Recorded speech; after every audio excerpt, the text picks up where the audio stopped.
Ladies and gentlemen, it's that time of the year again, that time where video game companies come together and announce a whole slew of things all at once. It's so hard to cover, but today we are going to be talking about Nintendo's E3. Welcome back to D-Life HD, this is Victor, and without any further delay, let's jump right into it. Switch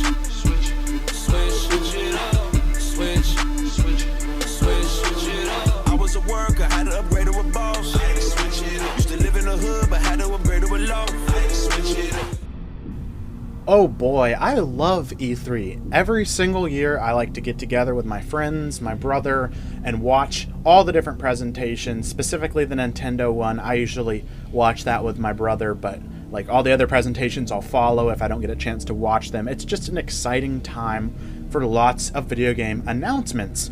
And last year, E3 did not happen because of the coronavirus, and a lot of people were saying, you know, E3 should just die. Everybody can make their own direct, sort of what Nintendo has done to pave the way for people to do digital presentations. And so a lot of people wanted E3 to go away, and I was pretty sure that it was going to. But no, E3 is back, and we are going to be covering the Nintendo Direct that happened yesterday. Yesterday from whenever I'm recording this, I'm not sure when this video is going out. But Nintendo had a Direct, and like any Nintendo Direct, there is lots of exciting announcements, and we're going to be doing basically just a wrap-up of those announcements. Starting off, let's discuss one of the biggest things that was at E3, and that is the first gameplay footage of The Legend of Zelda Breath of the Wild 2. That's not really the official title, they still haven't said. I have a feeling it's going to be like Breath of the Sky or something like that, because they showed off gameplay and it's all taking place in the sky. You have sort of the normal ground that's reworked to be interesting. Like, that was a big concern, was that they'd be reusing the map from the previous game and that it wouldn't be enough, you know, to justify a new game. But all of these floating islands are all around the map, and it looks like there's going to be so much new stuff to explore, and I am hyped. Link's got this sort of Greek warrior look to him where he's shirtless and he's got this sort of like scarf going down, like a green scarf, and his hair is just super spiky. It looks like he's electrically charged and ready to just explode all of the enemies around him. It seems like somehow his arm has been infected with some kind of blight, or maybe the Sheikah powers are attached to his arm, because he has the ability to use all of these runes through his arm. Like, we see him reversing time, using fire from his arm, and fighting all of these new bosses. Like, we see a stone talus with a bokoblin camp on top of it, like the stone area sort of like ancient architecture boss, and that's what I'm really excited for. One thing that I feel like the first game was lacking was a variety of different enemies to fight. And so if we're getting lots of new types of bosses that have different patterns in the way they attack, it's just really exciting. And overall, I think that this game is going to be amazing. Another thing that people were speculating when we saw the first trailer 2 years ago was that Zelda would be a playable character, but in the trailer we see Zelda fall into a pit. So I would imagine that part of the story is us trying to save her, you know, like typically. So, looks like we're going back to the roots. In addition to that, we also got to sort of have a rehash as to that Skyward Sword is being remastered, and that comes out next month. But also, we got something that I am honestly so excited for. This is one of the biggest announcements for me at E3, and that is the Legend of Zelda Game & Watch. If you watched my Mario Game & Watch review, you'll know that I really enjoyed the little console that they put out where you could play Mario Brothers 1, Lost Levels, and a Game & Watch sort of old-style game that's been remastered to have Mario's head on the character.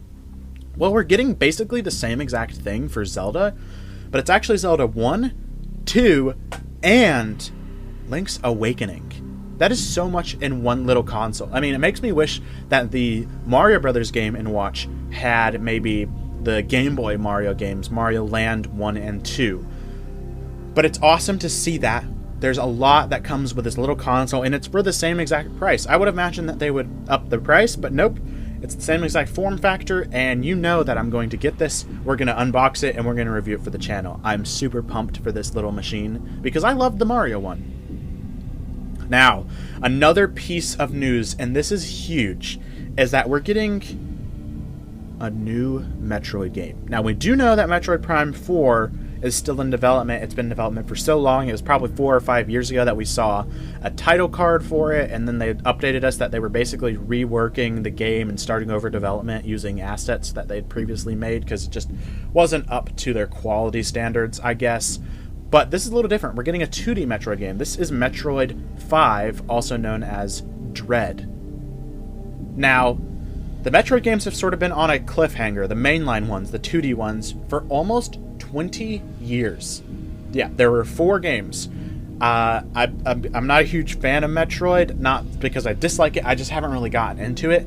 Now, this game really makes me want to get into the franchise, but if I'm correct, we have the original Metroid, Return of Samus, which had a remake on the 3DS, and then we have Super Metroid on the Super NES, which is basically the 3rd game, and then we have Fusion, which is the 4th game.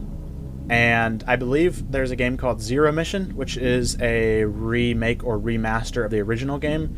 So we have had a couple extra ones, remakes and remasters, but this is the ending of the Metroid arc. That's something they said, which is interesting because the game is named after that arc, Metroid. And so it would seem like either the franchise is going to end or Samus is going to take on a new arc and take on new enemies, which is super cool. But it's awesome that we're finally concluding the story to a game that came out 20 years ago, Metroid Fusion, and it's going to wrap up all those loose ends and tell a great story. And it looks awesome, too. It's the first one to not be, sort of pixel art. It's done in a modern style, and I think it looks amazing. It makes me want to be a Super Metroid fan. I played some of Super, I've played some of the remake of the second game, and I played some of the second game on my DS on Virtual Console, and I played a little bit of the Prime games. So I'm basically just sort of like a noob when it comes to actually playing the games. I've never beat any of them, but this makes me want to go back and beat them all so I can get that whole story and really enjoy this franchise. Now, a couple extra big announcements that they showed was Mario Party Superstars, which is basically just taking old maps and remastering them, and you can play all of them online. It was funny, they actually had like a little sort of tongue-in-cheek, self-aware joke that all the maps were going to be online because there were a lot of functions that were missing from Super Mario Party when it comes to the online capabilities.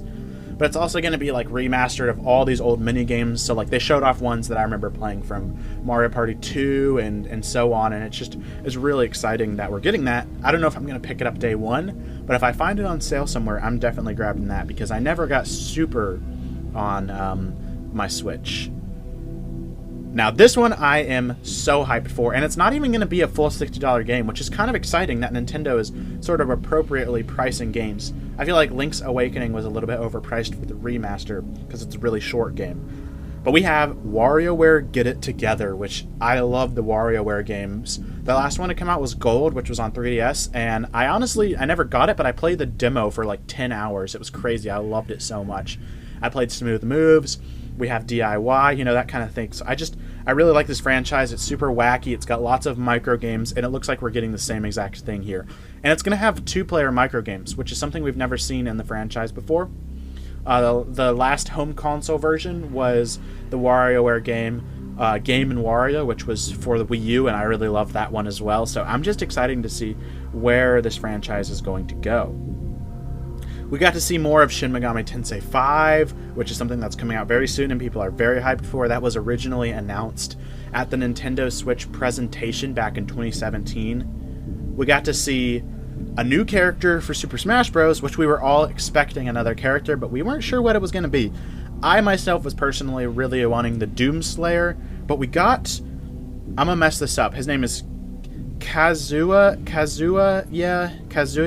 Mishima from Tekken. I recognize the character. I didn't know he was from Tekken, but I've never really played a Tekken game before, but it's really cool to see that other fighting characters are being put into Super Smash Bros. Like we've got Ryu, and we've got Ken, and now we've got this guy who's coming in here, and then we've got the character from Fatal Fury, Terry. So it's just really cool to see all these different fighting games put together into one for Super Smash Bros. Sort of just rapid fire. In the Ubisoft presentation, we got a new Mario and Rabbids game announced. I've heard that the original was very awesome. I'm not a fan of Rabbids, so I'd have to get past of it, but I do like tactics games, and so I feel like I can look past the Rabbids nature and just focus on the Mario part of it. Life is Strange is coming. It looks like it's a remaster of that old game. I don't really know anything about that. I know it's a Square game, but that's all. There's a Guardians of the Galaxy game that Square really focused on in their presentation that everybody hated, because it basically showed that one game for half the presentation and then it was back in the Nintendo Direct. Worms Rumble. This is a game that I saw RX on YouTube play. He actually has a character in the game. It looks very fun. It's like a multiplayer shooter type game, but it's 2D, and it looks interesting. Now, two big ones that were announced that I think people are really going to be excited for are Super Monkey Ball Banana Mania, which is basically like a remaster of a whole bunch of different Monkey Ball games from the past. I know that's a huge franchise, and they're bundled together. And secondly, we are getting an Advance Wars 1 and 2 remaster, which is amazing because honestly, I thought that franchise was dead.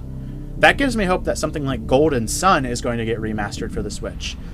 Now, personally, I hate the art style that they're going for with this Advance Wars remake. I would probably prefer to just play Wargroove, which is like the spiritual successor made by, what's their name? Chucklefish, I think is what it is.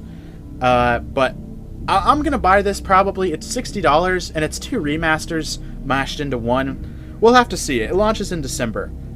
We also got to focus on Tony Hawk Pro Skater 1 and 2 remastered coming to Switch. And then two major DLCs are coming out. That is the first DLC for Doom Eternal, which already launched on other consoles, is coming out for Switch. If you want me to cover that, let me know in the comments down below. I'm thinking about covering it, but I might wait for both DLCs to come out before I do that and just get one video out of it. And then the Hyrule Warriors Age of Calamity DLC is coming out, and it looks really cool. They actually kind of spoofed us out. They were like, this is our final segment, and they showed off Hyrule Warriors DLC, and everybody thought that they weren't going to show the Breath of the Wild footage, which was the last thing that they ended up showing. So it was really funny. I think that was fully intentional, and they were trying to trick us, and I liked it. But this DLC looks really good. I enjoyed the game as a whole. You can go watch my review for that. It had a few issues, with frame drops and resolution, but overall I'm excited. I'm not sure I'm going to pick up this DLC, but if you want me to cover it, you can let me know in the comments down below, and I will consider purchasing it so I can review it. Alright guys, that's all that was at E3 this year for Nintendo. There was a couple extra things sprinkled in there, but I probably just skipped over them because I don't care about them in particular. Those are sort of my highlights, especially Breath of the Wild and Metroid 5. Alright guys, thanks for watching. Let us know in the comments down below what you thought of this video. We love talking to you guys. Remember to like and subscribe for more videos like these. Lastly, check out our Twitter account for gameplay of the latest releases. But most importantly of all, remember to always stay one up.